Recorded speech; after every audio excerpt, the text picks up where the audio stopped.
नमस्कार दोस्तों, मैं डॉक्टर अमित राजवंशी और हम बात कर रहे हैं हाई रेनेसां पीरियड के मोस्ट फेमस पेंटर रैफेल सेंजो के बारे में।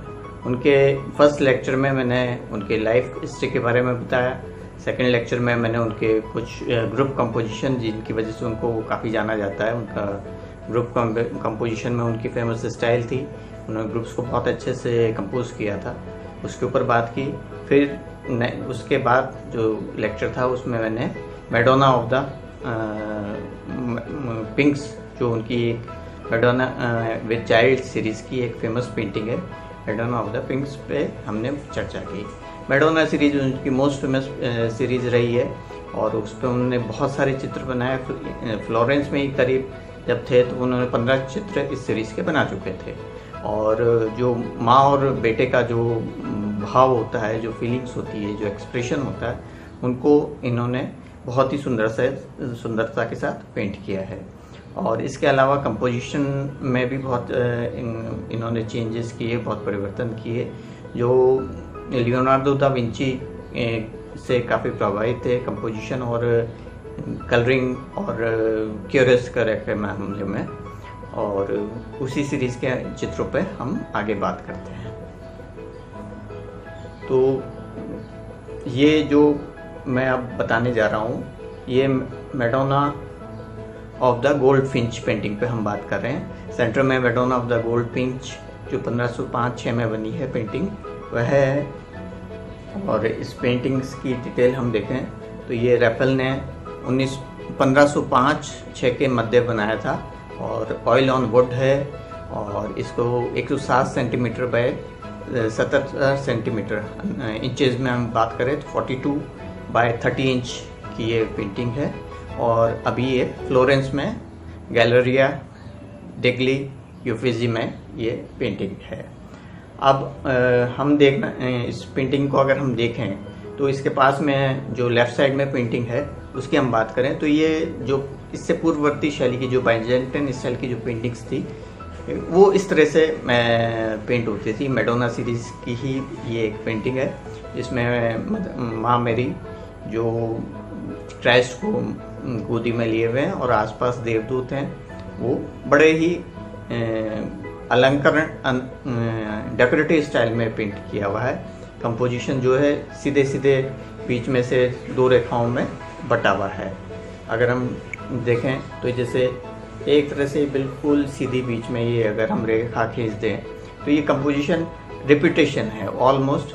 जैसे अगर एक फिगर ये है तो दूसरा फिगर यहाँ है, तीसरा फिगर यहाँ है तो चौथा फिगर यहाँ है, पांचवा इसके पीछे, ये टोटल रिपीटेशन है फॉर्म्स का। तो फॉर्म्स में कोई वेरिएशन नहीं है।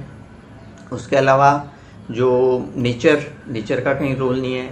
कलर्स जो है नेचुरल नहीं है। फॉर्म में जो ज़्यादातर ब्राउन, डार्क ब्राउन या ब्लैक टोन्स नज़र आ रही हैं या फिर गोल्डन कलर्स का यूज़ है, जो कि बड़ा नाटकीय और बड़ा अननेचुरल लगता है। और इसी पे अगर हम बात करते हैं Madonna of the gold Finch की, तो ये देखिए मध्य में ये पेंटिंग है। इसकी बिल्कुल नेचुरल एनवायरनमेंट है।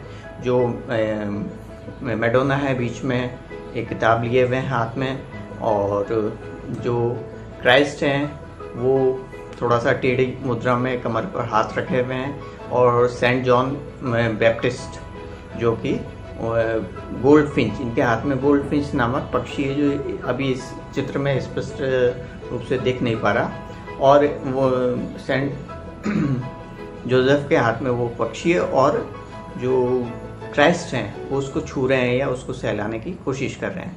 अगर कंपोजिशन के पॉइंट ऑफ व्यू से देखें तो ये पिरामिड शेप कंपोजिशन है। और इस सीरीज़ के काफ़ी चित्रों में इस तरह के कंपोजिशन का उन्होंने इस्तेमाल किया है। पिरामिड शेप और इसके अंदर ही पूरा जो मेन कंपोजिशन है उसके अंतर्गत दिखाई दे रहा है। यह भी सिमेट्रिकल है और इसमें वैसा रिपीटेशन नहीं है जैसा कि हमने इस चित्र में देखा। इसमें डिट्टो सेंटर से अगर हम डिवाइड करते हैं चित्र को तो दाएं और बाएं की फॉर्म्स सेम रिपीट हो रही हैं। और कलरिंग आप देख ही सकते हैं, कलरिंग बिल्कुल नेचुरल है। बैकग्राउंड में नेचर का इस पुरानी पेंटिंग में कहीं इस्तेमाल नहीं है और यहाँ नेचर बिल्कुल स्वाभाविक रूप से दिखाने का प्रयास है। आकाश में बादल दिखाए हैं, पीछे पेड़ दिखाए हैं, और जैसा कि अम्ब्रिया जो नेचर के लिए जाना जाता था, वहाँ की प्रकृति बहुत अच्छी थी। फ्लोरेंस और अम्ब्रिया में जो फ़र्क है वो नेचर का ही मेन फ़र्क है।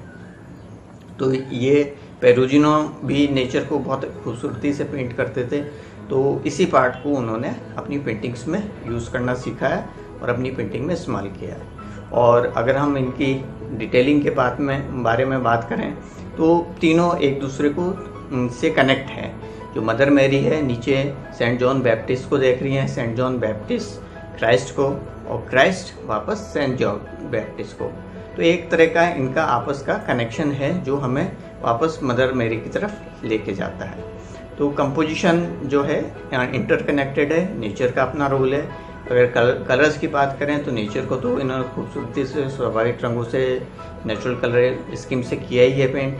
जो एनवायरमेंटल पर्सपेक्टिव है वो दिखाई दे रहा है, पीछे के रंग धुंधले हो रहे हैं, पहाड़ धुंधले हो रहे हैं, और इसके अलावा जो अग्रभूमि है उसमें भी इन्होंने कुछ पत्तियां और कुछ पत्थर, इस तरह की आकृतियां जो इसमें स्पष्ट रूप से दिख नहीं रही, वो बनाकर इन्होंने उसको टेक्सचराइज किया है। टेक्सचर भी यहाँ अगर हम इसकी नेचुरल ओरिजिनल पेंटिंग देखेंगे तो नेचर को पत्तियाँ, फूल पत्तियाँ बना के उसको टेक्सचराइज किया। तो टेक्सचर का अपना रोल है, कलर्स का अपना रोल है। कलर्स में अगर हम देखें तो मदर मैरी का जो अंडर गारमेंट है वो रेड कलर का है, और ऊपर जो गाउन है और वो ब्लू कलर का है। तो ऐसा मानते हैं कि अगर सिंबॉलिक बात करें तो रेड कलर जो क्राइस्ट के पैशन को शो करता है, और ब्लू कलर जो है वो चर्च को शो करता है।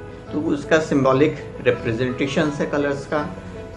फॉर्म का अपना प्रेजेंटेशन है। एक माँ और बच्चे के बीच में जो संबंध, अंतर संबंध है वो दिखाई दे रहा है। अगर हम ध्यान से देखें तो क्राइस्ट जो है वो मदर मैरी के एक पैर के ऊपर खड़े हुए। तो बड़ा ही स्वाभाविक रूप से उन्होंने माँ और बेटे के अंतर संबंध को दर्शाया है, जो इंटरकनेक्शन है।